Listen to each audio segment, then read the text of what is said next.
18% en 24 heures cette semaine sur EURUSD. Voici le trade qu'on décortique ensemble. Et si toi tu hésitais et cherchais des confirmations dans tous les sens sans jamais vraiment en être sûr, tu étais même peut-être certainement paralysé par toute la masse d'informations de ta stratégie, eh bien aujourd'hui je te présente ma méthode mécanique simple que j'ai utilisée pour définir mon biais et mon entrée. Et je te garantis qu'à la fin de cette vidéo, tu pourras appliquer cette même approche méthodique sur tes propres trades. Je vais commencer la vidéo avec cette top-down, donc on va voir les deux concepts qui m'ont permis de prendre ce trade d'un peu plus de 10 RR. Et ils sont très simples. On va voir exactement comment je définis mon biais et ensuite on ira voir exactement le modèle d'entrée qui m'a permis de prendre ce trade. Donc si toi aujourd'hui t'es perdu dans la masse d'informations, ou t'es tout le temps angoissé par manque de conviction, ou même tu commences à sentir du désespoir parce que t'es complètement dans l'incompréhension, eh bien je vais te montrer dans cette vidéo qu'avec seulement deux concepts qui sont simples et mécaniques, on peut prendre ce genre de trade sans forcer et sans être dans l'incompréhension. Et pour réaliser cette top-down, on va d'abord devoir définir notre biais en deux étapes très simples. On commence avec la structure de marché qui va nous permettre de définir nos EPA, IPA. Et c'est grâce à ce concept des EPA, IPA qu'on va pouvoir définir nos biais. L'étape numéro 1, elle est vraiment pas compliquée. Vous avez juste à aller sur indicateur, communauté et rentrer market structure MTF. L'étape numéro 2, elle consiste à définir nos biais avec les principes EPA, IPA. Si vous n'avez pas encore vu ma vidéo sur comment définir un biais, je vous la mets première lien en description, allez la voir dès maintenant. Donc la question c'est comment définir un biais haussier. Et bien pour ça, on va attendre l'EPA. L'EPA, qu'est-ce que c'est? C'est deux points de structure qui se font casser par le haut. Ensuite, vous attendez un retour dans le sell to buy. Donc ici, vous avez un sell to buy. Vous attendez le retour dans le sell to buy ici et une deuxième cassure bullish. Comme vous le voyez, on est passé bullish EPA. C'est exactement la même chose à la baisse. Lorsque vous êtes EPA baissier, eh bien vous avez deux points de structure qui se font casser par le bas, première cassure, un retour cette fois-ci dans le buy to sell, et on vous donne une deuxième cassure baissière. Vous êtes passé bearish EPA. C'est pas plus compliqué que ça. On a vu que c'est extrêmement simple de savoir quand trader avec l'EPA. Maintenant, il faut savoir exactement quand est-ce qu'on ne trade pas. Eh bien, on ne trade pas lorsque l'on est IPA. Et être IPA, qu'est-ce que ça veut dire? Être IPA, c'est exactement la même chose que l'EPA, sauf qu'à un moment donné, eh bien votre retracement ne viendra plus toucher votre sell to buy ou votre buy to sell. C'est exactement le cas ici. On est haussier, on a deux cassures et à un moment donné, le retracement ne touche plus notre sell to buy. À partir de ce moment-là, on observe une nouvelle cassure et elle est IPA. C'est exactement la même chose à la baisse, sauf qu'on observe un buy to sell. Donc, votre buy to sell ici vous donne une cassure, il est revisité, il vous redonne une cassure, on est bon. À partir de ce moment-là, vous voyez que ce buy to sell n'est pas retouché. Donc, comme il n'est pas retouché et qu'il vous donne une nouvelle cassure, il est IPA. Ici, vous ne cherchez plus à trader des ventes. Pour attaquer la semaine et savoir exactement où je me situe, eh bien, j'active l'indicateur de structure. On observe qu'on a une cassure à la hausse, un retour dans le sell to buy, une deuxième cassure à la hausse, et on peut conclure que lundi a open de manière volatile à la hausse, nous créant un EPA aussi. Donc pour la journée du mardi, ce à quoi on pouvait s'attendre, c'était un retour dans la zone EPA pour pourquoi pas chercher une continuation. Malheureusement, comme vous allez le voir, ça ne s'est pas produit. Et donc c'est là l'intérêt de comprendre comment le marché fonctionne, comment les EPA et les IPA sont fournis, et à partir de là, vous allez pouvoir réellement commencer à avoir une vision du marché qui est beaucoup plus claire. Ça va vous éviter de prendre des faux signaux, ça va vous éviter d'être paralysé parce que vous avez trop d'informations. Par exemple, là ici, je ne sais que je ne vais jamais trader parce qu'on n'est pas du tout dans mon EPA. Et donc, ça évite d'être frustré, de ne pas savoir ce que vous faites parce que vous savez exactement quand est-ce que vous tradez et quand est-ce que vous ne tradez pas. Et encore une fois, ça c'est rendu possible grâce au concept EPA-IPA. Donc si vous n'avez pas vu la dernière vidéo YouTube, je vous conseille mais fortement d'aller la regarder parce que ça va vous éclairer fortement sur ce que vous faites et sur ce que je suis en train de vous montrer actuellement. Vous allez passer de quelqu'un qui manque de conviction, qui est dans l'angoisse permanente, à quelqu'un qui sait ce qu'il fait et pourquoi il le fait. Donc la journée du mardi, on voit qu'elle a open dans un contexte qui est beaucoup plus IPA. Et en plus, l'indicateur nous indique qu'on n'est plus du tout efficient. Donc là, on ne cherche même plus à trader à l'achat parce qu'on n'est pas revenu dans notre sell to buy. Et comme vous l'avez vu, lorsque vous êtes haussier et qu'on ne revient pas dans votre sell to buy, on vous recrée une cassure.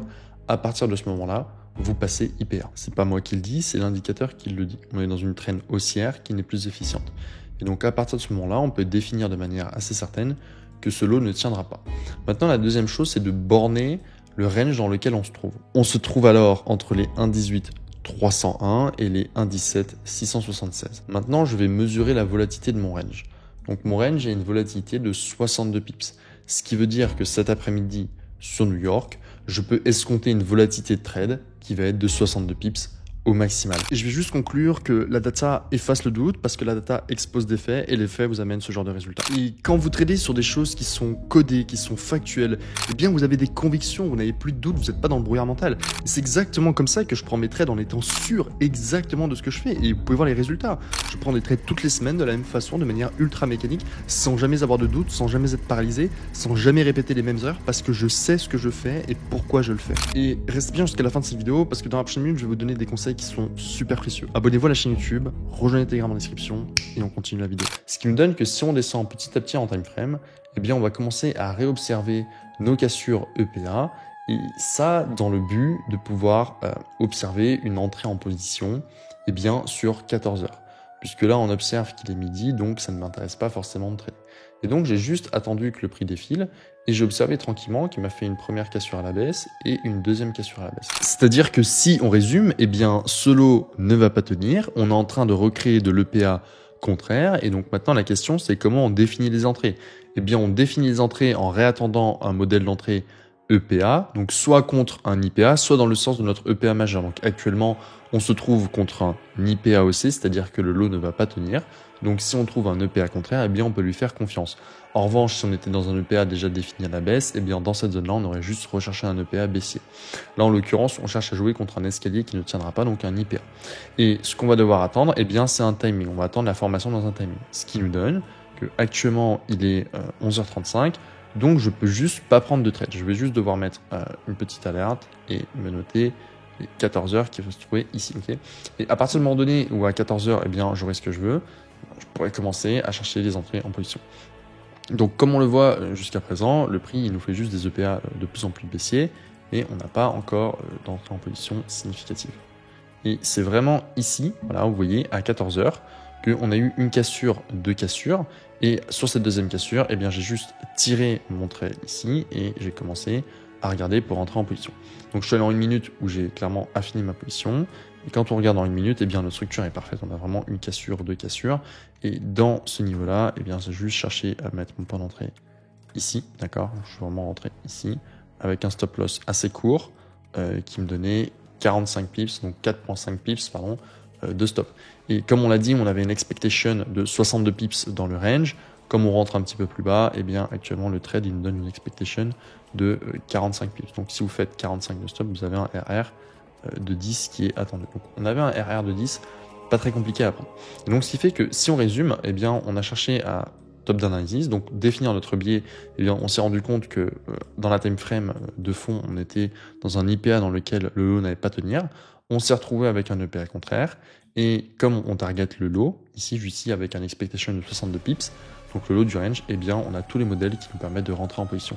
Ce qui veut dire que j'ai activé mon ordre limite et comme vous pouvez le voir maintenant, eh bien j'ai pris la position directement à cet endroit-là. Ce qui m'a permis donc de récolter un petit trade à d'hier qui au final avec les partiels, parce que j'ai pris des petits partiels entre temps, m'a rapporté 8% net sur la position. Donc ça, c'est quand même quelque chose d'hyper intéressant à prendre en compte. Et donc, quand on regarde un petit peu comment le trade évolue, eh bien, on comprend très naturellement qu'il va descendre. Mais le plus important, c'est surtout le confort mental que vous avez, parce que vous savez exactement ce que vous faites. Et comme je vous l'ai montré, c'est extrêmement simple. C'est la même méthode que vous avez pour trouver des biais que pour rentrer en position. La seule différence, c'est que vous attendez un timing spécifique.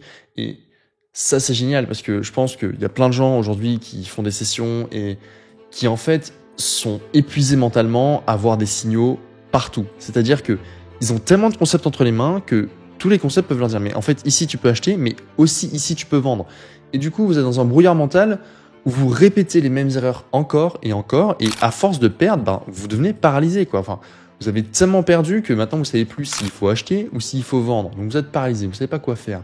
Et ça, je le connais, hein. Ça peut même causer de l'anxiété, du désespoir, de l'incompréhension, mais c'est normal. Il vous faut des règles qui soient simples, claires, mécaniques et qui fassent leur preuve.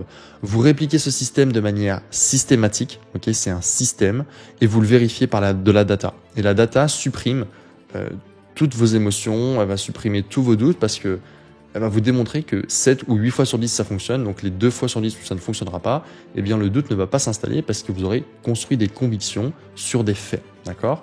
Et c'est ce qu'on a observé aujourd'hui.